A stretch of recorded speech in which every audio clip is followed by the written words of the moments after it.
advokaat Hendrik van Staten.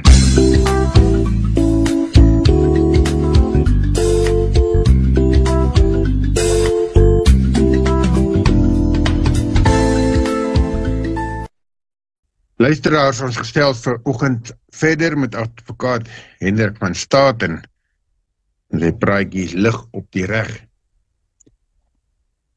Goeiemôre Hendrik, ek hoop dit gaan wonderlik goed daar by jou. Goeiemôre Willem en goeiemôre luisteraars. Ja, dit klop dis wel boom die kant.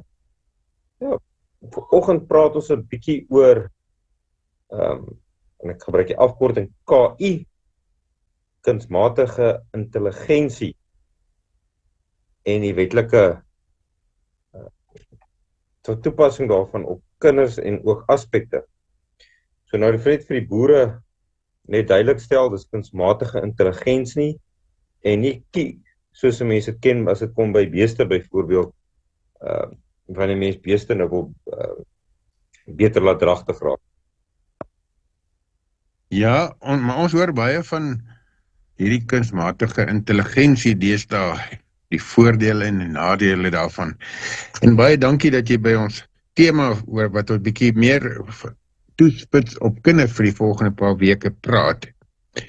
Het ons dan sekere aspekte wat ons moet opkyk en wat ons wetlik kan reguleer, want in een kant wil ek sê, ja, dat seker goed as daar wetlike aspekte is wat ter sprake is, maar aan die ander kant wil ek sê, dit voel amper asof hierdie intelligensie en die internet en die webblaaie byna weghol van ons met wat betref beheer en toesig. Dit voel amper asof daar nie meer behoorlike kontrole kan wees nie. So vat ons deur die spektrum asseblief, Hendrik. Kunsmatige intelligensie is iets wat nou al hoe meer groot en wordende invloed het op ons lewe, maar ook 'n werklikheid is. Ek het nou dag in 'n diens gewees en 'n pastoor gewees het gepreek het, waar hy vir sy kerklede wat nog op skool is gesê het, hulle kan gerus gaan kyk en oplees op die internet, maar hulle moenie almal hulle take wat hulle moet doen vir die skool gaan intik by ChatGPT nie, want ChatGPT sal vir almal presies dieselfde taak uitgooi, en as hulle hulle oë uitvee en by die skool kom met hierdie mooi take wat baie fyn nagekors is, dan is dit al die tyd dalk kunsmatige intelligensie, en dan op die einde van die dag kan het wees dat 'n hele paar ouens presies dieselfde taak het, want dit gaan oor presies dieselfde onderwerp. So, dit laat mense 'n bietjie dink, dis nie meer soos ons ouer garde wat destyds biblioteek toe gegaan het en maar daai groot, dik naslaan boeke oopgeslaan het om op te soek oor sekere onderwerpe en dan daaroor volgens te gaan en dan 'n mondeling te doen nie. So vandag het elke kind amper in die hoërskool 'n slimfoon of 'n tablet en hulle gaan sommer daarin op tik in en dan gooi kunsmatige intelligensie vir hulle heelwat antwoorde daar. Maar ons gaan nou vandag kyk, is daar wetlike aspekte wat betrokke is by dit? Of kan kinders net maak soos hulle wil op die internet? Of kan persone wat nou in beheer is van kinders hulle net vrye teels gee? Of selfs organisasies wat betrokke is by kunsmatige intelligensie?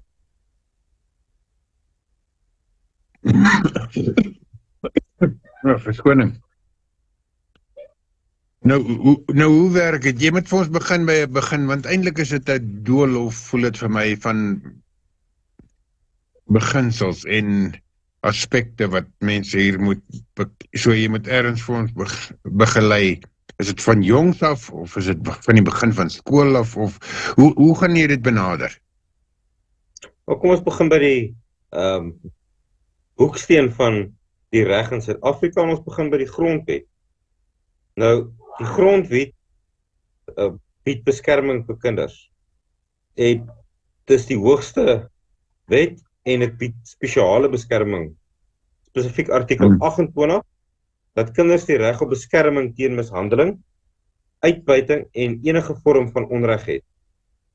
Nou, kunsmatige intelligensie is dan so gevorder deesdae dat dit 'n invloed kan hê op kinders se privaatheid, veiligheid of welstand gedrang bring.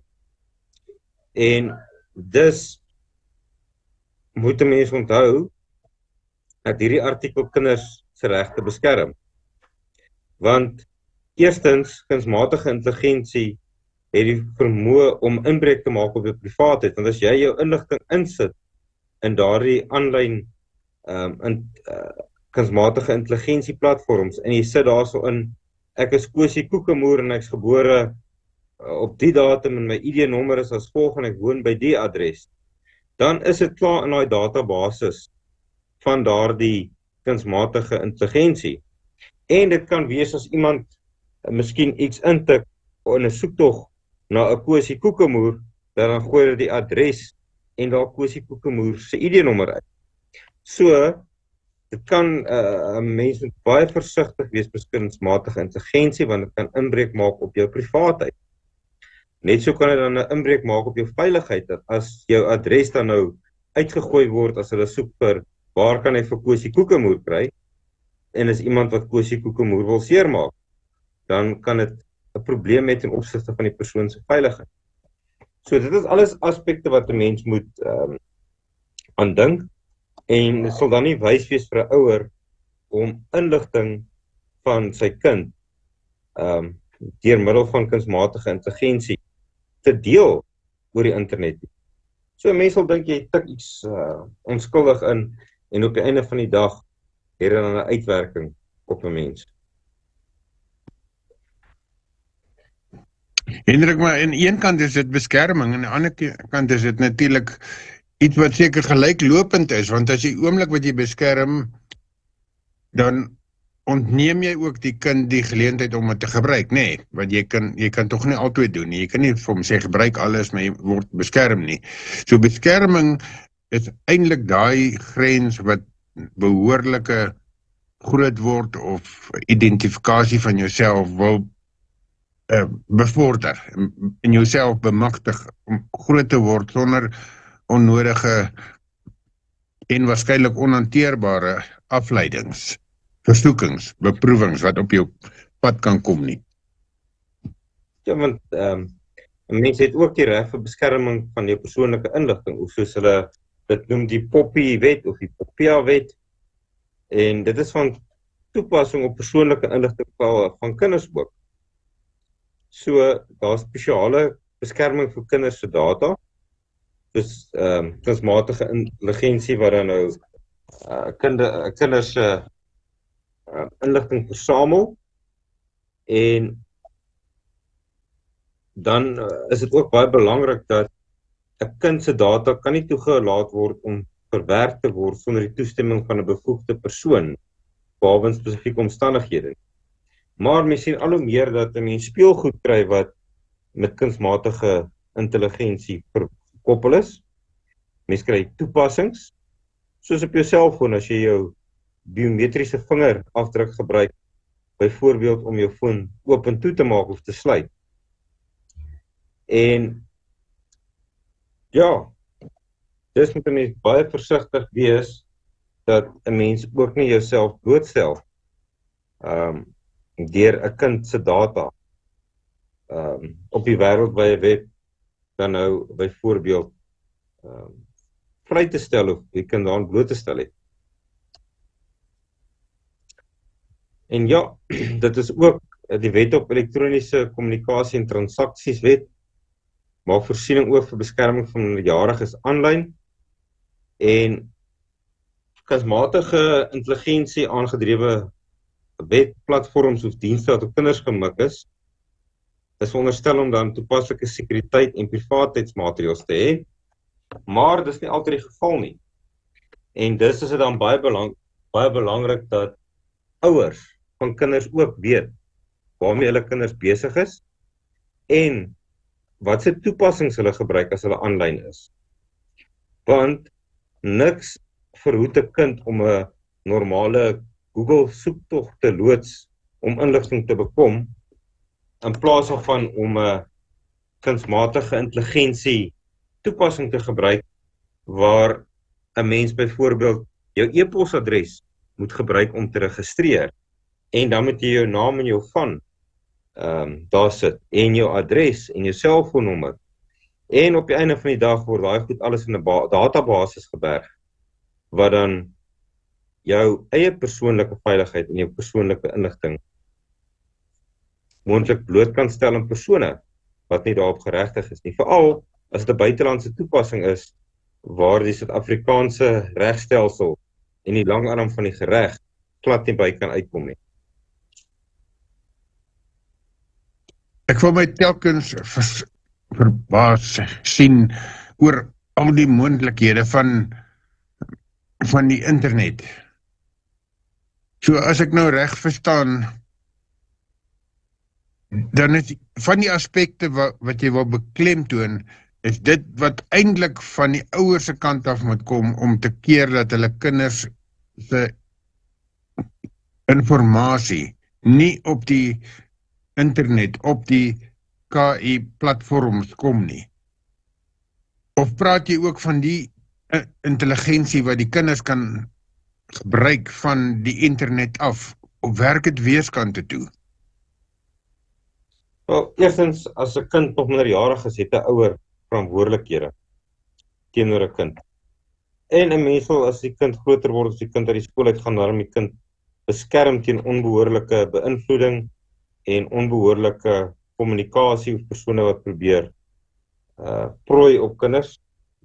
En dus is 'n ouer van kardinale belang om seker te maak dat hulle kinders eerstens inlig van die moontlike uitdagings as hulle kunsmatige intelligensie gebruik en ook wat die nagevolge kan wees sou hulle dit gebruik en dan hulle ook aanraai om dit nie te gebruik nie, om hulle self te beskerm. Soos ek gesê het, baie keer moet jy jou persoonlike inligting basies opoffer om toegang tot 'n webwerf te verkry en dan gee dit die geleentheid vir persone wat dan nou databasisse met persoonlike inligting verkoop, die geleentheid om daai data van jou te verkwansel aan 'n derde party. Veral as dit 'n buitelandse entiteit is wat nie in Suid-Afrika verteenwoordig is. Sal ons in Suid-Afrika dan wetgewing hê wat ons enigstens beskerm? Hier is waar die uitdaging inkom en dis hoekom ouers en selfs oumas en oupas se betrokkenheid by hulle kinders baie belangrik is. En dit is dat Suid-Afrika het geen spesifieke kunsmatige intelligensie wetgewing in Suid-Afrika nie. Ter spyte daarvan dat daar verskeie beleidsontwikkelinge aan die gang is. So eintlik is dit 'n vakuum in die regswêreld rondom autonome kunsmatige intelligensie en outomatiese besluitneming oor kinders. En dit is tog baie belangrik vir wetstoepassingsdoeleindes, gesondheid, maar ook vir die onderwys, waar al hoe meer tegnologiese hulpmiddels gebruik word om die kinders te leer en ook dan nou inligting dan nou te kan omskakel en toepaslik te maak waarvoor dit benodig word. Jy weet, Hendrik, daar's telkens het ek het al gehoor of gelees dat dit is nou nie die intelligensie as sodanig nie, maar die gebruik van moderne hulpmiddels soos 'n selfoon met internet. Die ouens wat dit ontwikkel, Bill Gates en Steve Jobs en al daai mense wat ons van hoor is net oor hulle baie geld gemaak het ensovoorts. Party van hulle het ek gelees dat hulle sê hulle kinders mag nie voor party 8, hy sê 12 of 14 jaar 'n slimfoon hê nie. Hy mag nie 'n foon hê nie, want hulle weet hoe dit ontwikkel is om mense se belewenis so te laat vlam vat, die oomblik wat jy dit aansit, dit vat sekondes voordat jy eintlik gevang is. Daardeur, en dan voor jy weer kan kry, het jy 'n uur of 'n halfuur of 2 ure voor die voetjie gesit en deurblaai, en eintlik geen, dis nie dat dan die kennis is nie, maar geen wetenswaardige doel tot jou lewe toegevoeg is nie, want waarskynlik moet jy nou iets anders gedoen het, iets van substantieve aard. Hoe is daai mense wat hierdie goed ontwikkel en verkoop, weet hoe gevaarlik dit is, dan moet ons nog meer klem daarop lê en vaardig wees as ouers of opvoeders, as wie ook al, ek wil eintlik sê, as volwassenes, om ons kinders so te begelei dat hulle nie blootgestel word nie, want geen een is eintlik in my magte om dit behoorlik te kan hanteer nie, selfs nie eers volwasse mense nie. Ja, dit het sy uitdagings in goed, en die probleem, die potensiële gevaar is dat mense later dan so staat maak op kunsmatige intelligensie, en onthou baie keer is hierdie kunsmatige intelligensie nie altyd korrek nie.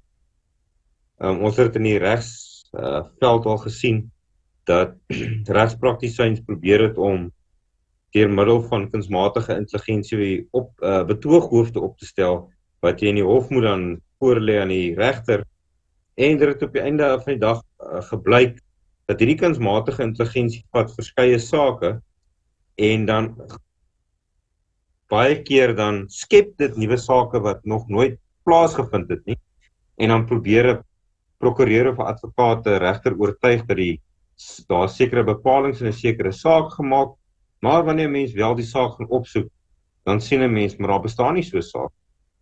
So, kunsmatige intelligensie het die potensiële uitdaging dat dit mense lui maak om goed te gaan opsoek, soos wat ons destyds rondgelees het en opsommings gemaak het, en ook het dit die moontlikheid dat 'n mens so afhanklik van dit kan raak, dat op die einde van die dag is nie jy wat die kunsmatige intelligensie beheer nie, maar jy wat deur die kunsmatige intelligensie beheer word, deur wat die kunsmatige intelligensie vir jou voorlê, hoe vir jou sê. Ja, want dit kan baie maklik so gebeur. As jy oor die aspekte praat, is daar nog fasette wat ons moet oplet. Die belangrikste is dat ouers moet seker maak dat hulle 'n verhouding en 'n band het met hulle kinders, sodat hulle weet waarmee hulle kinders besig is.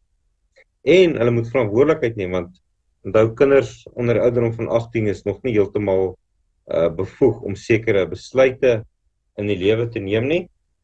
En dis is dit selfs goed dat kinders nie noodwendig van 'n jong ouderdom af 'n selfoon kry wat 'n slimfoon is nie, maar dat hulle dalk 'n bietjie eers geleer moet word om vir hulle self te dink, voordat hulle lui word en ander metodes wil vind, dat daar vir hulle gedink word. En jy sê nou eintlik 'n baie belangrike ding, jy weet, van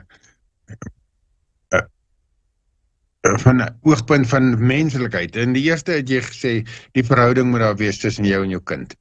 Dis eintlik die eerste, sodat jy die tweede een kan regkry, om die verantwoordelikheid voluit te dra tot 18, op verskillende maniere.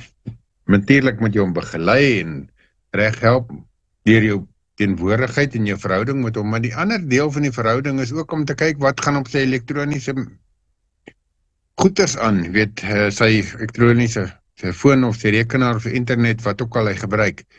Maar ek dink, sonder om te veel oor te sê, dit word seker 'n baie uitdagende ding, jy weet, want aan die een kant is dit net soos die beperkings wat jy van die begin gesê het, om daar te gaan baie kinders gou voel of waarskynlik argumenteer dat hulle privaatheid geskend word.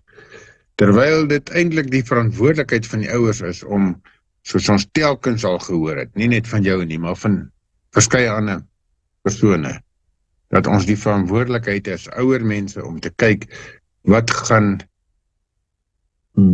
gebeur met jou kind en sy interaktiwiteit op die internet. Kom ons begin saamvat en sê, die wetlike aspekte wat van toepassing is op ons kinders in Suid-Afrika.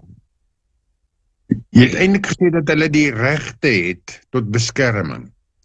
Hulle het nie die reg om te eis om die internet te gebruik of om KI te gebruik nie. Die ander kant het ek nou gehoor.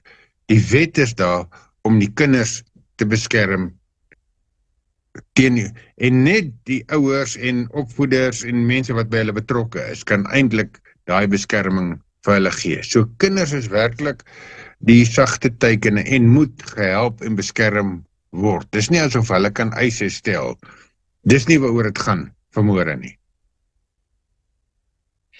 Dis heel korrek, want kinders is die toekoms, en eendag as ons 6 voet onder die grond is hulle die persone wat ons voete skoene moet volstaan waar ons nou vandag is.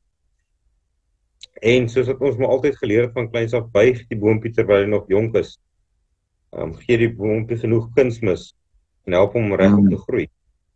En deur jonger mense en kinders te help om kennis, vaardighede oor te dra aan hulle, help jy hulle om selfdenkende individu te kan word, wat vir hulle self kan dink en nie noodwendig nodig sal hê om op 'n toepassing te gaan en te vra wat doen ek nou voor hulle iets doen.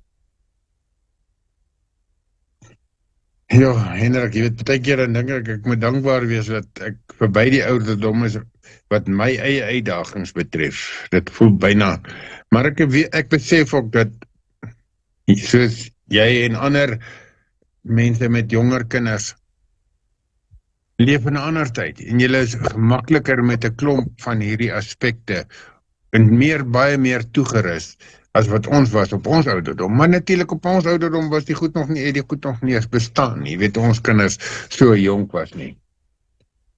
Baie dankie dat jy vanmôre met ons praat oor die kunsmatige intelligensie en die wetlike aspekte wat van toepassing is op ons kinders in Suid-Afrika.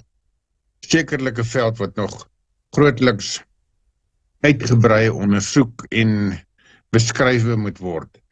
Aangesien jy weet die wette en die toepassing daarvan agterna loop so vinnig die ontwikkeling van die tegnologie gebeur en eintlik kan ons kan nie eers byhou nie, so ek neem aan die wetlikheid, jy weet, goed, kom ook maar 'n bietjie agterna.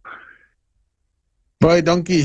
Geef ons 'n laaste woord en as jy wil ook 'n kontaknommer waar iemand jou daar kan kontak om raad van jou te vra.